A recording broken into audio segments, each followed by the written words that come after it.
जय Hind, good evening.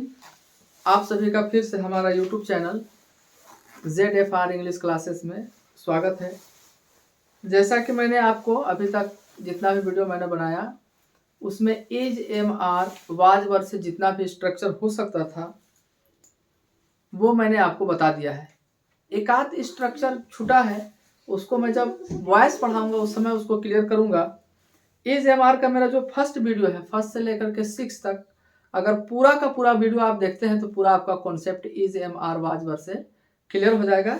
मैंने कहीं कोई कमी नहीं छोड़ा है। अगर आपको कोई दिक्कत हो तो हमको एक बार कमेंट में जरूर लिखिएगा, मैं उसका आंसर देने का कोशिश करूंगा। आज मैं नया वीडियो बनाने जा रहा हूं और बिल्कुल नए तरह का सेंटेंसेज होगा, और वो सेंटेंसेज होगा हैज, हैव, हैज, हैव और हैड। ये होना है आज का वीडियो। हैज, हैव, हैड, ये मैं आपको बता रहा हूं कि बिना वर्ब का हैज, हैव, हैड का प्रयोग करके कैसे बनाते हैं। दरअसल ये हकीकत में देखा जाए तो एक वर्ब ही है। बहुत जगहों पे टेंस में आपने देखा होगा हैज और हैव का हम सहायक क्रिया के रूप में प्रयोग करते हैं, ऑक्सिलरी वर्ब के रूप में करते हैं। लेकिन अगर हैज, हैव, हैड के बाद किसी नाउन को रख दिया जाए, डायरेक्ट ऑब्जेक्ट को रख दिया जाए, नाउन को रख दिया जाए, तो वो किस तरह का अर्थ देता है, इसको आज हमको देखना है। तो बहुत ही इंपॉर्टेंट वीडियो है, काफी छोटा वीडियो होगा लेकिन बहुत इंपॉर्टेंट होगा, आप इसको ध्यान से देखें। हैज और हैव ये दोनों का अर्थ है या पास है या पास होना, किसी के पास कोई चीज का पास होना। जैसे उसके पास एक बैग है, उसके पास 2 किताबें हैं, मेरे पास 2 गायें हैं, उसके पास एक सुंदर घड़ी है। इस तरह का पास होना का अर्थ जो है ये आपको हैज और हैव देगा। ये वर्तमान में, लेकिन ये सिंपल प्रेजेंट वर्तमान में। लेकिन अगर इसी का सिंपल पास्ट में, अगर पास्ट में आपको यूज करना है, किसी के पास कोई चीज था, कभी पास था या पास थे या किसी के पास था कोई चीज, आप ध्यान दीजिए, इस तरह का अर्थ ये देगा। तो मैं सबसे पहले आपको हैज और हैव उसके बाद हैड बताऊंगा। बहुत कम लोग इसको क्लियर करते हैं, बहुत लोगों को कंफ्यूजन रह जाता है इस स्ट्रक्चर में, लेकिन इसको हम अलग से एक वीडियो बना रहे हैं ताकि आपको पूरा का पूरा इसमें कंफ्यूजन जो है वो खत्म हो जाए। तो देखिए मैं हैज से शुरू कर रहा हूं। अब हैज कहां लगाना है आपको, ध्यान दीजिए, हैव कहां लगाना है। आपको हैज का प्रयोग केवल थर्ड पर्सन सिंगुलर नंबर के साथ करना है। किसके साथ करना है? थर्ड पर्सन सिंगुलर नंबर के साथ करना है आपको हैज का प्रयोग। मैं लिख देता हूं हैज का प्रयोग किसके साथ आप करेंगे। आप हैज का प्रयोग करिए ही के साथ, शी के साथ, इट के साथ कीजिए, किसी का नाम के साथ कीजिए हैज का प्रयोग। और हैव का प्रयोग किसके साथ करना है? हैव का प्रयोग आपको करना है आई के साथ। फर्स्ट पर्सन सिंगुलर नंबर ये कहलाता है। तो फर्स्ट पर्सन सिंगुलर नंबर के साथ आई, वी, यू, दे और बॉयज, गर्ल्स, ये प्लूरल नंबर जो भी होगा। यहां मैंने क्या कहा, ही, सी, इट नाम और सिंगुलर नंबर कोई भी हो जाए। और यहां मैं कह रहा हूं आई, वी, यू, दे, बॉयज और प्लूरल नंबर कोई भी हो जाए, उसके साथ आपको किसका प्रयोग करना है? हैव का करना है। इनके साथ आपको हैज का और इनके साथ आपको हैव का। तो ये स्ट्रक्चर कैसे होगा? हैज, हैव के साथ यहां पे आपको क्या लगा देना है? कोई नाउन रख देना है। क्या रखना है? नाउन। ध्यान से देखिए, हैज, हैव, हैड के बाद आपने कोई नाउन रख देना है। तो ये अर्थ होता है किसी के पास कोई चीज का वर्तमान में होना या भूत में किसी के पास किसी चीज का उसके पास होना, तो वो था, थे में अर्थ देता है। जैसे मैं एक पहला उदाहरण आपके सामने रख रहा हूं, आप देखिए, उसके पास उसके पास एक सुंदर घड़ी थी। उसके पास एक सुंदर घड़ी। ध्यान दीजिए, इसमें कोई काम नहीं हो रहा है। काम जब होता है तो उसको हम टेंस में पढ़ते हैं। जैसे वह बाजार जाता है, तुम घर जाते हो, वह काम कर चुका था। इसमें एक्शन वर्ड नहीं है। आप ध्यान से देखिए, एक्शन वर्ड का मतलब होता है वर्ब, यानी कोई ना कोई काम करने वाला शब्द होगा। इसमें देखिए आप, उसके, ये प्रोनाउन है। पास, किसी के पास कोई चीज होना। सुंदर, ये एडजेक्टिव है। इस घड़ी की खूबी बता रहे। घड़ी तो है, लेकिन घड़ी कैसी है? घड़ी सुंदर है। तो किसी के पास उसके पास एक सुंदर घड़ी है, हमको लिखना है। सुंदर घड़ी है, तो उसके के लिए आप क्या लिखेंगे? ही लिखिए। और ही के साथ क्या लगाना आपको? हैज लगाना है। तो ही हैज। अब लिखना है आपको एक सुंदर घड़ी। तो घड़ी हुआ, घड़ी कैसा है? सुंदर है। घड़ी कैसा है? तादाद क्या है उसकी? तो एक है। तो ही हैज अ ब्यूटीफुल, आप चाहे तो नाइस भी लिख सकते हैं। Beautiful, BEAUTI, beautiful. He has a beautiful watch, WATCH, watch. He has a beautiful watch. देखने वाला चीज क्या है इसमें? ध्यान दीजिए आप, कोई भी इसको इतना क्लियर नहीं बताता जितना मैं आपको बता रहा हूं। हैज के बाद देखिए आपको टेंस का शब्द नहीं आया, वर्ब नहीं आया, बल्कि क्या आया? अ ब्यूटीफुल, एक खूबसूरत। अब ये एक खूबसूरत किसको पता दे रहा है? इस घड़ी के बारे में बता रहा है कि जो घड़ी है वो खूबसूरत है। इसलिए मैंने कहा था कि कोई नाउन आ जाएगा या एडजेक्टिव आ जाएगा या और भी अदर वर्ड आएगा, लेकिन वर्ब यहां नहीं आएगा। तो वर्ब नहीं आया, कोई काम नहीं हो रहा है, बल्कि किसी चीज की हम खूबी बता रहे हैं। तो उसके पास थी, उसके पास है, ही है, उसके पास है अ ब्यूटीफुल वॉच, एक सुंदर घड़ी। अब आपने ही के साथ हैज लगा लिया। अब आई के साथ, मेरे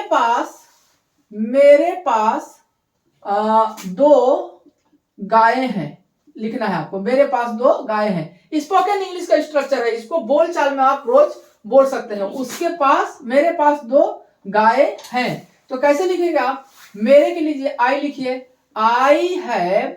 अब देखिए एक वचन था तो हमने हैज, बहुवचन, बहुवचन तो नहीं है, ये है एक ही वचन, लेकिन ये फर्स्ट पर्सन है। तो यहां पे हमको रूल के अनुसार हैव लगाना है। आई हैव, क्या लिखना है? दो गायें, तो टू। अब काउ के लिखा, क्या लिखेंगे?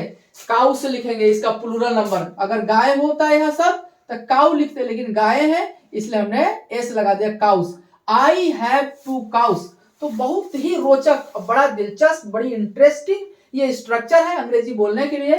मेरे पास दो गायें हैं। तो इस तरह से आप चाहे जितना सेंटेंसेज, आपकी जितनी मर्जी आप बना सकते हैं। अगर आपको लिखना है, इसी में अगर आपको लिखना है कि उसके पास एक सुंदर घड़ी नहीं है या उसके पास सुंदर घड़ी नहीं है, तो आप क्या लिखेंगे?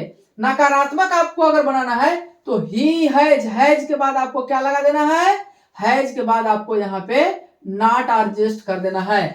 He has not a beautiful watch, उसके पास एक सुंदर घड़ी नहीं है। अगर लिखना है आपको मेरे पास दो गायें नहीं है, आपको नकारात्मक में जाना है, नकारना है कि नहीं, मेरे पास दो गायें नहीं है भाई, तो आई हैव नॉट, यहां पे आपको लगा देना है I have not two cows. I have not two cows, I have one cow, मेरे पास तो एक गाय है। तो इस तरह से आप इसको ऐसे लिख सकते हैं। अगर आपको क्या करना है? इंटेरोगेट करना है। अंग्रेजी में हम किसी से प्रश्न जब करते हैं तो उसको हम बोलते हैं इंट्रोगेट करना। इंट्रोगेटिव सेंटेंसेस उसको अंग्रेजी में बोलेंगे। अगर आपको इंट्रोगेटिव में जाना है तो बहुत आसान तरीका, बड़ी स्मार्टली आप इसको हल कर सकते हैं। आपको करना क्या है? ये हैज और हैव को सबसे पहले रख देना है। जो वर्ब है आपका, यहां ये वर्ब का काम कर रहा है, इसी को आपको पहले रख देना है। तो ये अब उसको इंट्रोगेटिव बना देगा। कैसे मैं बना रहा हूं? क्या क्या क्या तुम्हारे पास, क्या तुम्हारे पास उपन्यास उपन्यास की किताब है? क्या तुम्हारे पास उपन्यास की किताब है? क्वेश्चन मार्क लगाइए। तो अब देखिए यहां क्या जो आया है, इसके लिए हम अलग से अंग्रेजी नहीं लिखेंगे। तुम्हारे यानी यू, हमको क्या लिखना है इसके लिए? यू। और यू के लिए क्या लगाएंगे आप? हैव लगाएंगे। तो आपको पहले ही हैव लगा देना है। हैव यू, जैसे मैंने यहां बताया कि हैज को पहले रख दें, तो इसके बाद ये have you a novel, have you a novel book. Novel book मैंने इसलिए लिख दिया, नॉवेल मीन्स उपन्यास होता है, और बुक किताब के लिए हमने लिखा हैव यू नॉवेल बुक, क्या तुम्हारे पास एक उपन्यास की किताब है। इस तरह से आप हैव हैज को पहले लगा करके इंट्रोगेट कर सकते हैं। मैं इसको बताता हूं, क्या मेरे पास 2 गायें हैं, क्या मेरे पास 2 गायें हैं, तो कैसे बनाएंगे, have I 2 cows, have I 2 cows, क्या मेरे पास 2 गायें हैं। इसी में अगर आपको इंटरोगेट करके और नेगेटिव भी जोड़ना है, आपको इंट्रोगेटिव नेगेटिव इसको बनाना है, तो कैसे बनाएंगे आप, हैव यू नॉट, यहां आपको अब नॉट लगाना है, have you not a novel book, क्या तुम्हारे पास एक उपन्यास किताब नहीं है। हैव आई नॉट 2 काउस, क्या मेरे पास 2 गायें नहीं है। तो मैंने बहुत ही दिलचस्प सेंटेंसेस आपको बताने की कोशिश किया है स्पोकन इंग्लिश में, और ग्रामर में भी इसका बहुत बड़ा रोल है। बिना वर्ब का, यानी यहाँ पे नाउन आएगा या एडजेक्टिव आएगा या प्रोनाउन आए, जो भी आए, लेकिन वर्ब नहीं आएगा। इस तरह से आप सेंटेंसेस बना सकते हैं। अब हेड में क्या करना है, ये कह रहा है पास होना, किसी के पास कोई चीज है या नहीं उसको बता रहा है। अब किसी जमाने में किसी के पास कोई चीज थी या नहीं थी उसको बताने के लिए आप हेड का प्रयोग करेंगे। मसलन मैं एक उदाहरण आपको देकर बताता हूं, मैं इसको मिटा देता हूं। अब हेड का प्रयोग कैसे करते हैं, किस लिए करते हैं, देखिए आप ध्यान से। कहना है कि सूरज के पास, हमने नाम लिख दिया, एक थर्ड पर्सन है, सूरज के पास पैसे नहीं थे, कहना है आपको। किसी जमाने की बात कर रहे हैं कि सूरज के पास पैसे नहीं थे। अब देखिए इसमें कहीं कोई वर्ब नहीं आया है, कहीं कोई काम होना पता नहीं चल रहा है, बल्कि किसी व्यक्ति की कोई स्थिति का जायजा दे रहा है कि सूरज के पास पैसे नहीं थे। तो क्या लिखेंगे हम, सूरज पैसे थे बना देते हैं, अभी नेगेटिव नहीं बनाते हैं। सूरज के पास पैसे थे, तो सूरज हैड मनी, सूरज के पास पैसे थे। देखिए कुछ मैंने नहीं किया, हैड के बाद मैंने सीधे पैसा का अंग्रेजी लिख दिया। उसके बाद अगर आपको लिखना है कि उनके पास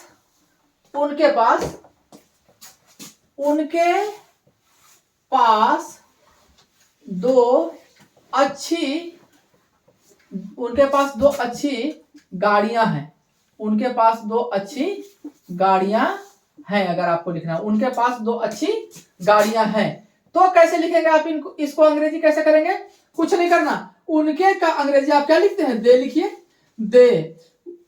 उसके बाद आप हैड लिखते हैं, यहां तो एक वचन बहुवचन सबके साथ हैड चलेगा, दे हैड 2 गुड।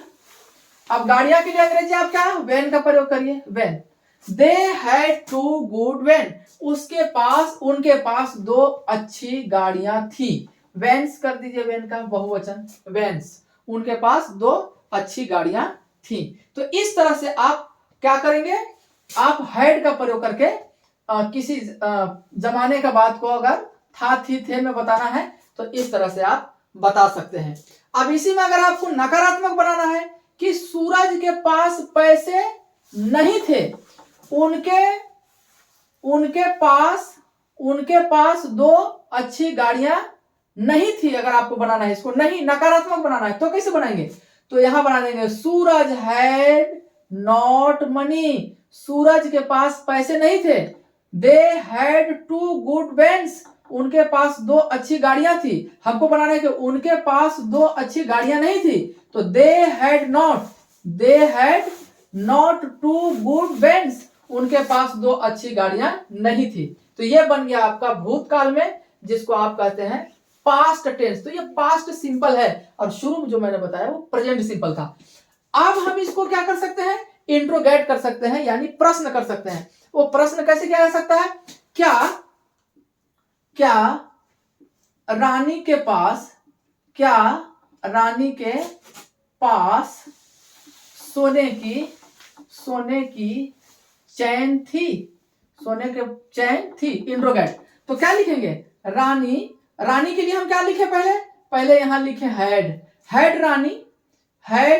रानी क्या रानी के पास सोने की चैन थी? तो हैड रानी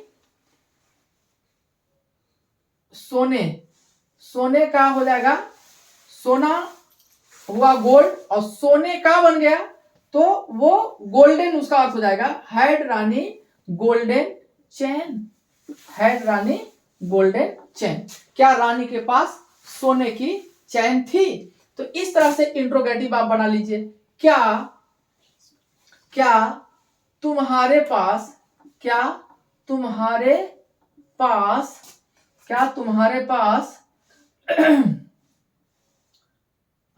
कोई सामान नहीं था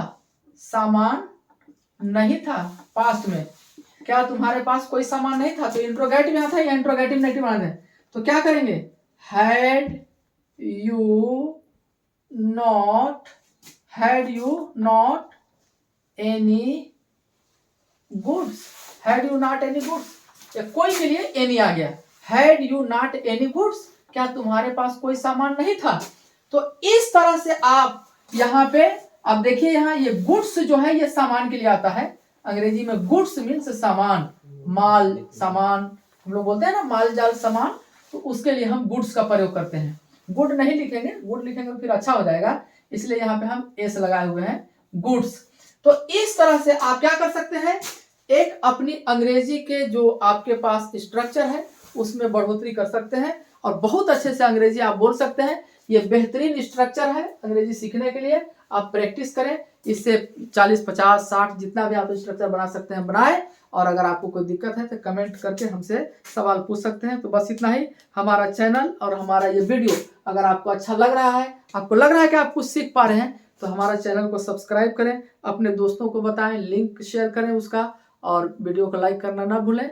और फिर कल एक नए स्ट्रक्चर के साथ, बहुत अच्छा स्ट्रक्चर, अब कंपटीशन बेस का मैं आपको अंग्रेजी सिखाने वाला हूं।